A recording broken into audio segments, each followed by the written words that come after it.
Okay, in today's video, we're going to be talking about compound inequalities. Now, the difference between compound inequalities and regular inequalities are that compound inequalities involve more than one inequality statement. So instead of just having x is greater than 3 or x is less than 2 or whatever, you have two compound inequalities that you have to graph together. Now, sometimes they're written with a conjunction in between, like and or. And sometimes they're just written all together. So like if you notice this inequality statement is what you're used to seeing, something like this, but now we've added like this extra piece on here. So whatever you do to the middle to try to isolate x, like if you're subtracting 1 so that you can get x alone in the middle, you have to subtract 1 from the left, 1 from the right, and 1 from the middle. So you do the same thing to each part of the inequality. If it has 3 parts, you have to do it to all 3. If it's just written with just 2 parts, a left side and a right side, you would just do perform the operation on all of those. Okay, so the first thing you usually have to do in an inequality is you solve it, right? And so you want x to be isolated. So whatever you're doing here, the goal is to try to get x or y or whatever the variable is to be alone, and then whatever the constants are would be on either side of the equation. Now be very, very careful whenever you're plotting this, because if you'll notice, people, you might say, hey, it's all the numbers more than -5 and all the numbers less than 5/2, which is about 2.5. So it's more than -5, but also it has to be less than 2.5. So it has to meet both of those requirements, okay? So don't just assume when you get to this point that it's going to be all the numbers in between, because if for some reason it were solved and the signs instead of less than would be greater than, you would look at, hey, all the numbers less than -5, so it's going this way, less than -5, but greater than or equal to 2.5, so it's going that way. So there's no number that doesn't include this middle part. There's no number that's in common between, splitting this function like this. So in that case, there'd be no solution. So just be careful about when you solve that you don't just instantly graph what's in between the two numbers. Actually read the greater than or less than symbol. Okay, so how do you know, oh, by the way, this is based on Blitzer's Introductory and Intermediate Algebra for college students.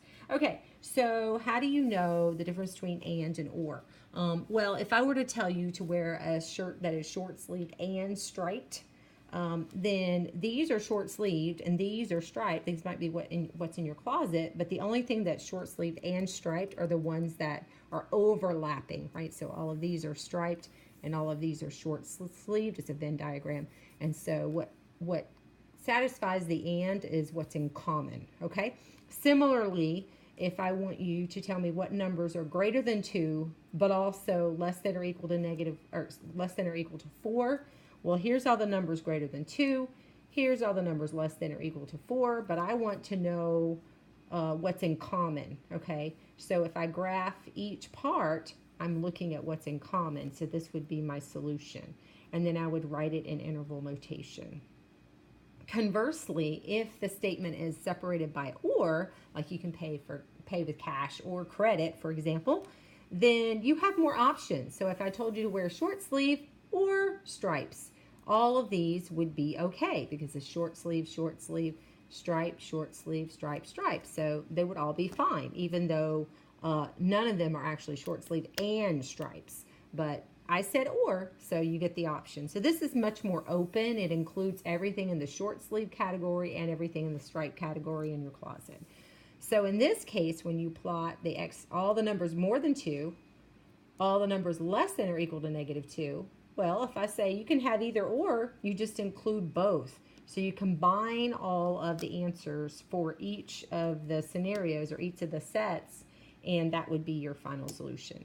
When you write it in interval notation, you're going from -infinity up to -2 and including, and then from 2 all the way to +infinity with the U symbol, okay? So let's kind of go over some examples. All right, these are worked out for us. So this includes an and statement.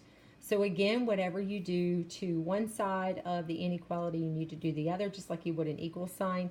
The only thing to remember is if you multiply or divide by a negative, you need to flip that sign around. The less than or greater than sign needs to be flipped to the opposite direction. Otherwise, you just treat it like an equals. Okay, so remember I need it to be short sleeve and striped, which means that it has to meet both conditions, okay? Whatever's in common.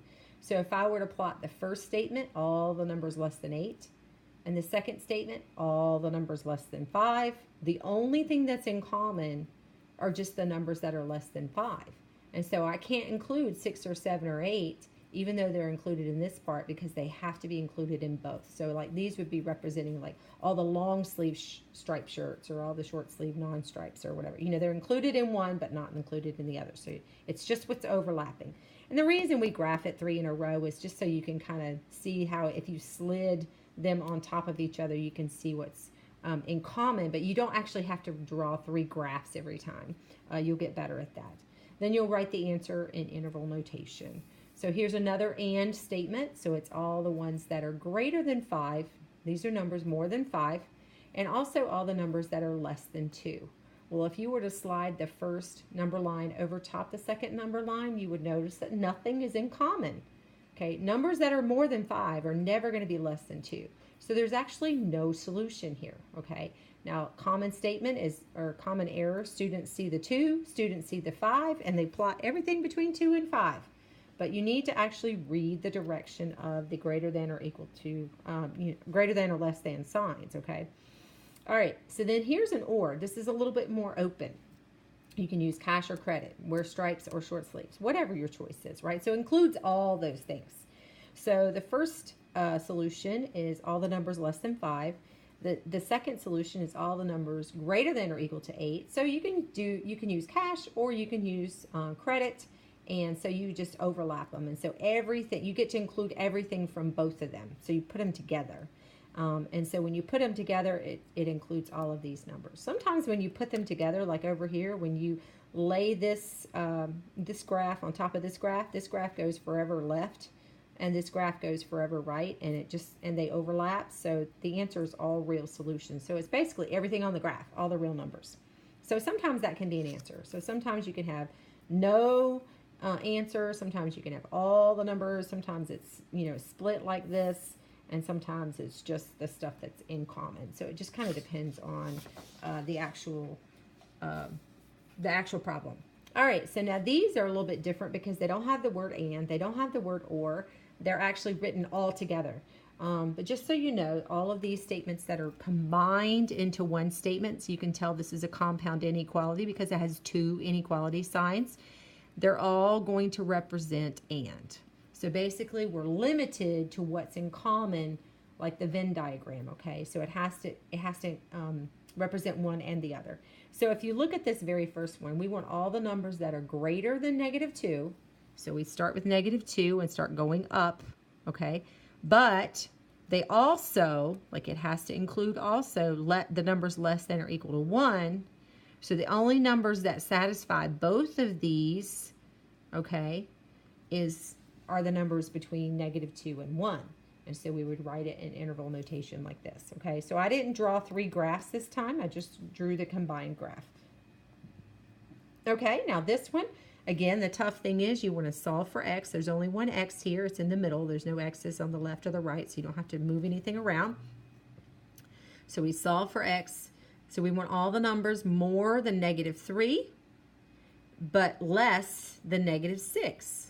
Think about that. Going less than -6 is going this direction, and more than -3 is going that direction. So there's no numbers that are going to be, greater than -3, but less than -6. They're actually going in opposite directions, and there's no overlap. So there's no solution for that one.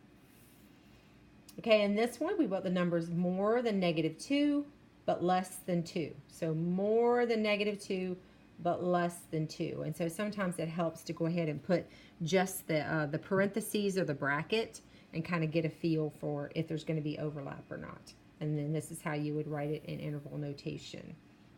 And then the last one, the tricky part about this one is that whenever you're solving for x, you end up dividing by a negative. And remember, when you multiply or divide by a negative number, you have to flip the sign, and you flip both. So this greater than became a less than, and this greater than or equal became a less than or equal. The equal part doesn't isn't affected by, multiplying or dividing by negatives, just the inequality part. So this represents all the numbers more than -3. So I would start by -3 going forward, but less than or equal to 1. So starting at 1 and going less, and then you'll see that the solution is actually all the numbers in between. Remember, the numbers in between don't just include the integers like -1 and -2. They also include all the decimals and the fractions in between. So a half would be included in the answer, okay? Or -2.6. All those, it's all the numbers in between there. Even though, we tend to only graph the integers, it's actually all the numbers. And then we write our solution. So I challenge you to go back through the video and try some of the ones on the right, like, kind of cover them up and see how you do. And best of luck.